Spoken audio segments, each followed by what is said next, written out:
Comment êtes-vous devenu membre du Ku Klux Klan? Je suis du delta du Mississippi et j'étais cerné par le clan.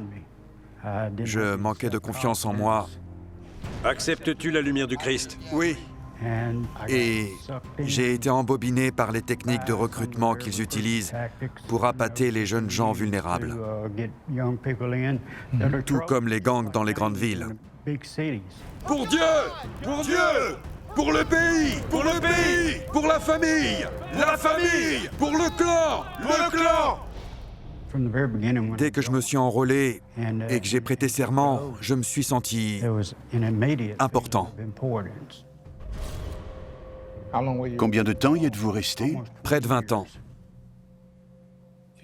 Vous croyez que vous cherchiez à créer des liens?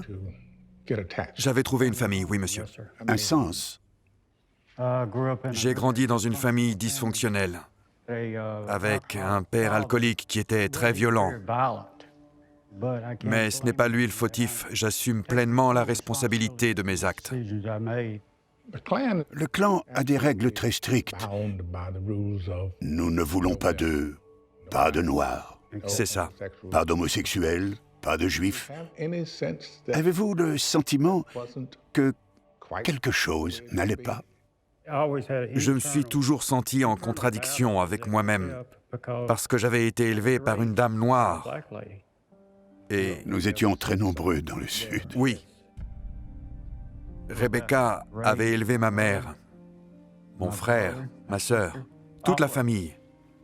Et je m'étais éloigné d'elle. J'étais constamment en contradiction avec moi-même. Je savais que ce que je faisais n'était pas bien. Comment avez-vous quitté le clan? Un soir, je me suis fait arrêter par la police en sortant d'un restaurant. J'avais un taux d'alcool très élevé et je me suis retrouvé pris dans le système judiciaire. J'ai dû aller dans un centre de désintoxication où il y avait des gens de toutes les couleurs, religions, orientations sexuelles, tout un tas de gens différents. J'ai appris à les connaître. J'ai passé du temps avec eux, on discutait, on se racontait nos vies. La graine était plantée et j'ai commencé à changer. Comment avez-vous connu Daryl? J'étais pris entre le marteau et l'enclume. J'essayais de comprendre comment je pouvais aller de l'avant. J'avais besoin d'aide. Je lui ai envoyé mon numéro de téléphone en lui disant que je serais heureux de le rencontrer. J'avais entendu parler de Daryl. Je savais ce qu'il faisait.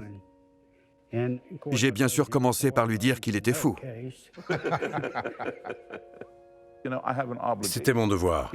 Il avait besoin de quelqu'un qui plaçait sa confiance.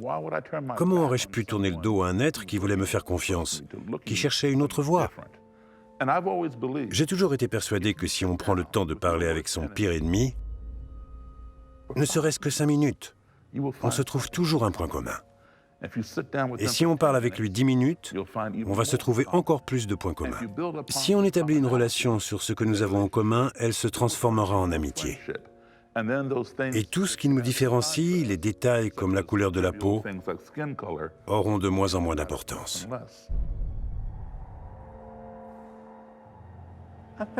Je me sentais en confiance avec Daryl. Tout ce qu'il me disait faisait écho en moi.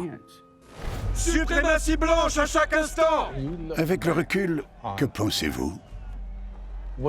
Que pensez-vous du clan en tant qu'organisation? Je les méprise. Et je ferai tout ce qui est en mon pouvoir pour briser les barrières raciales dans ce pays. Mais ils sont une véritable menace.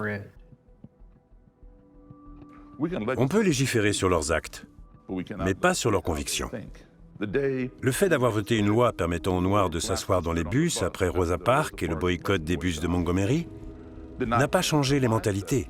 Elles ont évolué avec le temps grâce au discours politique. Merci. Je suis de votre côté. Scott, bienvenue à la maison. C'est très gentil. Je suis heureux d'être rentré. Le voyage a été long. Daryl Davis a prouvé qu'en ouvrant son cœur à son prochain, on lui donne la possibilité de nous ouvrir le sien. Et quand le cœur s'ouvre, l'esprit s'ouvre. Si nous étions plus nombreux à avoir le courage d'approcher ceux qui professent la haine à notre rencontre, je suis persuadé que nous pourrions annuler ce qui nous divise.